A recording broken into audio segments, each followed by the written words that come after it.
The founders and early leaders of Kappa Kappa Gamma used organizational skills and the power of education to exert significant influence on pivotal social issues of the 19th century.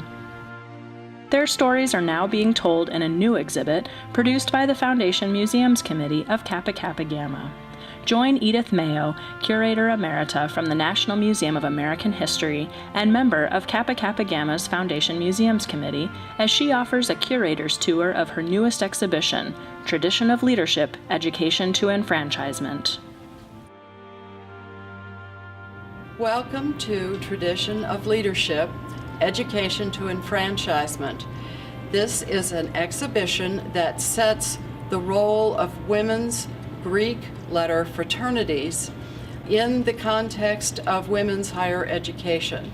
And we have opened the exhibit with a panel showing a woman holding the torch of learning high, symbolizing that women want higher education and that they think this is a basic right of citizenship. The use of candles and torches and light beams and sunbursts was very common in the women's movement in the late 19th century. In the home economics movement, the women's club movement, the suffrage, and the anti-alcohol temperance movement.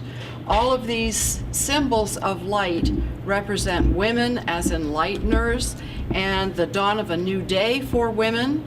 And so these symbols and images of light are used over and over in various aspects of the women's movement. So it's very fitting that we have a young woman holding up the torch of learning.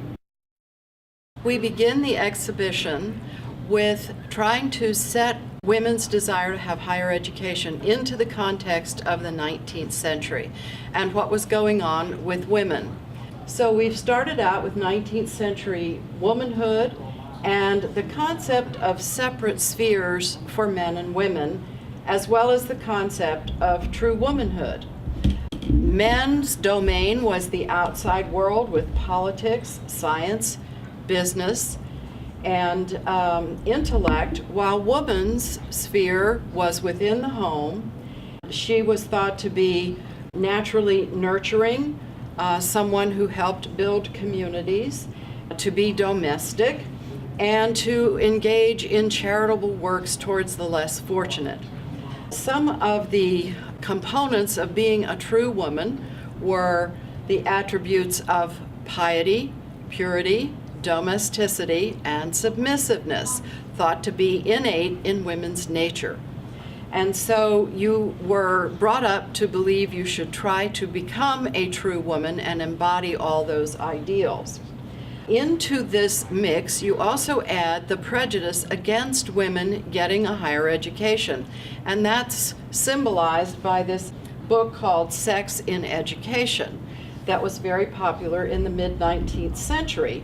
And it claimed that women's brains were inferior to men's, and therefore if they went to get a higher education or any kind of scholarship, it would be a kind of what we would call today a brain drain, that women would lose their capacity for reproducing as mothers of the race if they engaged in higher learning and intellectual pursuits. It was also thought that classes for men college students would have to be dumbed down in order for women to be able to understand what was being presented to them. Now, into this mix comes Elizabeth Cady Stanton, who is one of the major movers and shakers of the women's movement, along with Susan B. Anthony and others in the mid to late 19th century.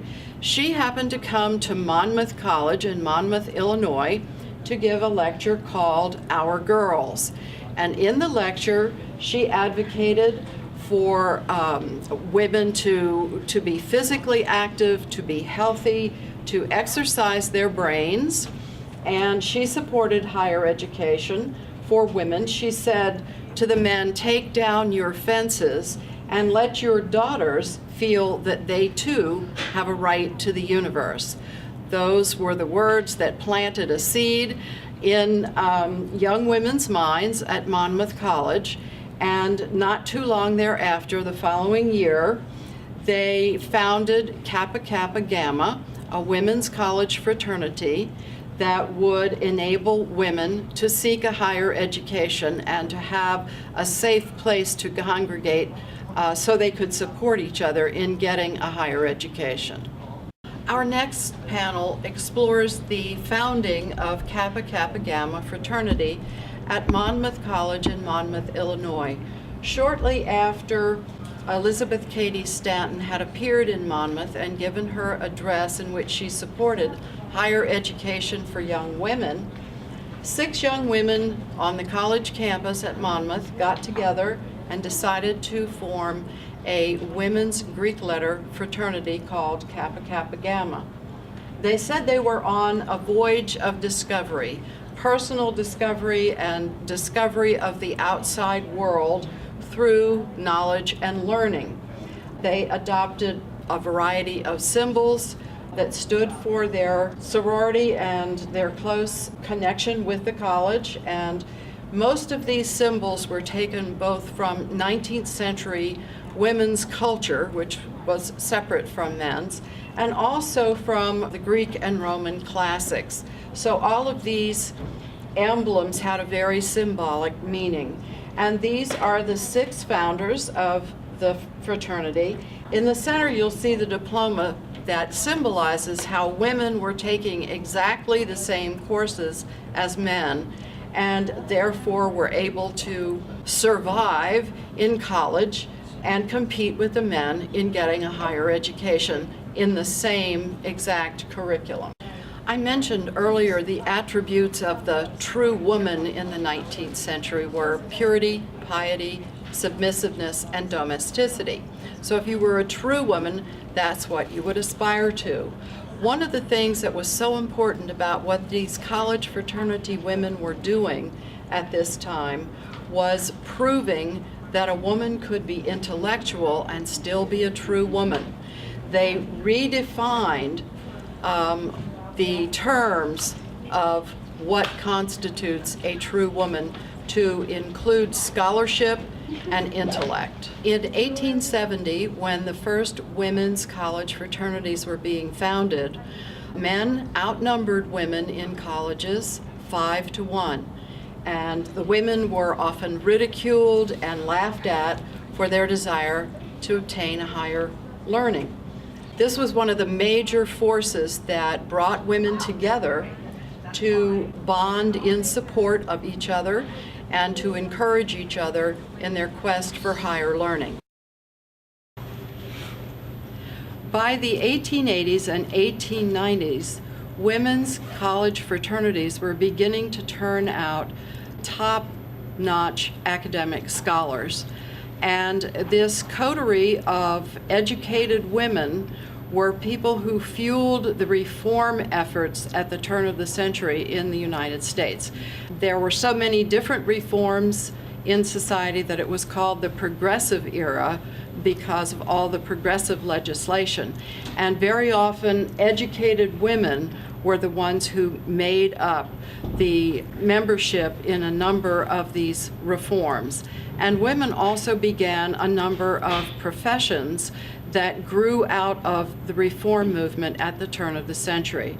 So in the 30 years or so that women had been in college, they began to turn out very well-educated women with degrees that could then go on and participate in a number of these reforms. Also, in the 1870s and into the 1880s, these women's college fraternities instituted honorary memberships where they would ask a very famous woman who was nationally known to become a member in their fraternity.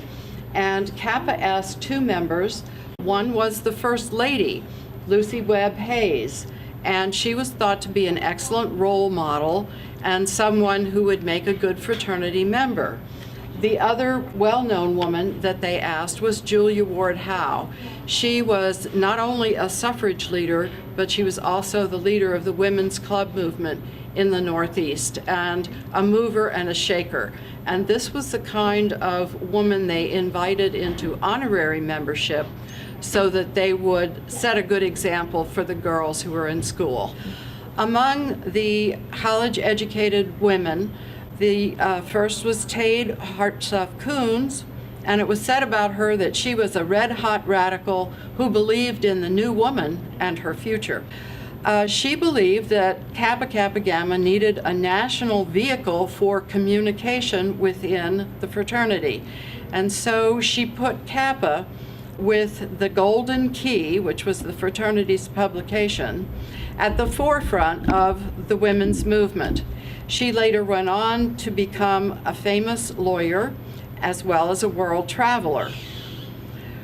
Charlotte Barrel Ware was a nationally recognized agricultural pioneer. She owned a dairy business and campaigned for pure milk, which was a significant step in child health at the turn of the century. She also expanded Kappa's chapters and introduced the passing of the light ceremony, using her wedding candlesticks to pass the light of learning from one generation to the next.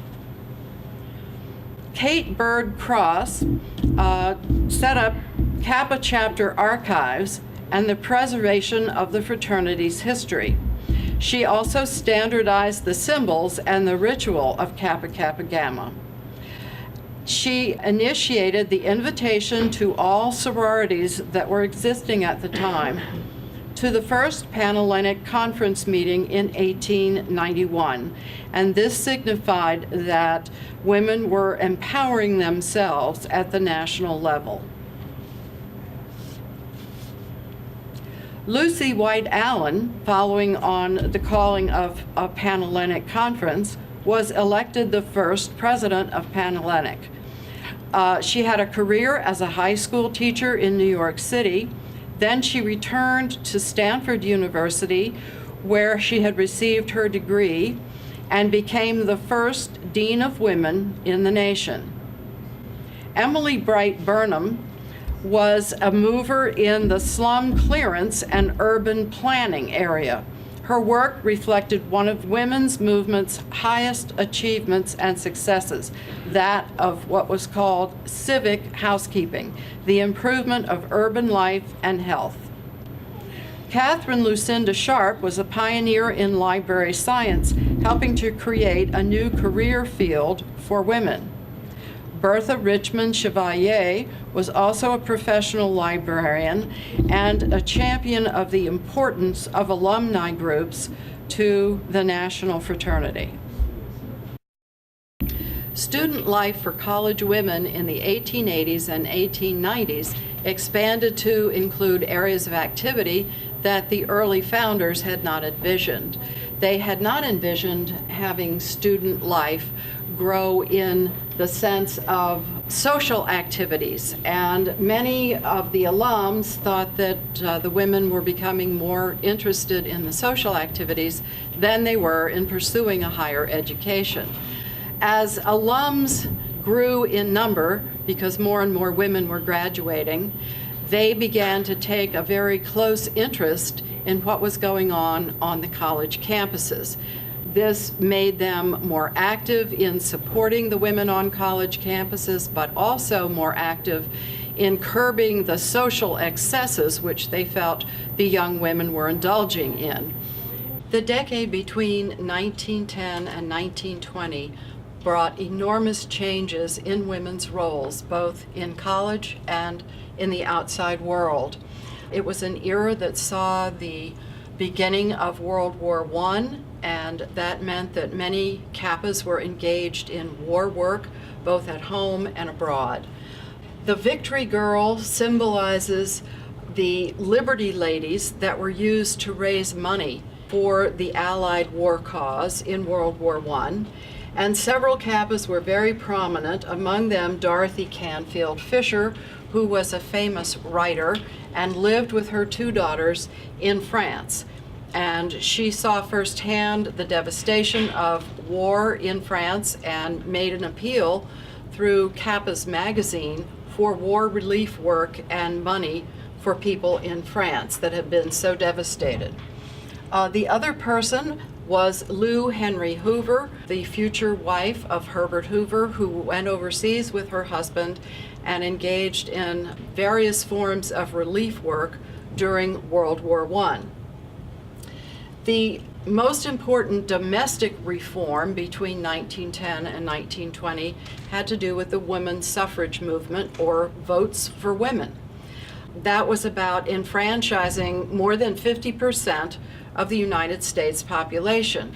And because some of the women in the organization would be for the right to vote for women and others would be opposed to the right to vote for women, Kappa as an organization never took a stand on that particular subject. However, many individual Kappas, and Eliza Jean Penfield was one of them, would become leaders in the suffrage movement, gaining the right to vote for women in 1920. 1920 is also the golden anniversary, the 50-year mark of the existence of Kappa Kappa Gamma fraternity. And you see here a photograph of the gathering at 50 for Kappa in the year 1920. And they celebrated how far women had advanced between when the fraternity was founded in 1870 and the fact that women were now going to college and graduating in almost equal numbers with men 50 years after their founding.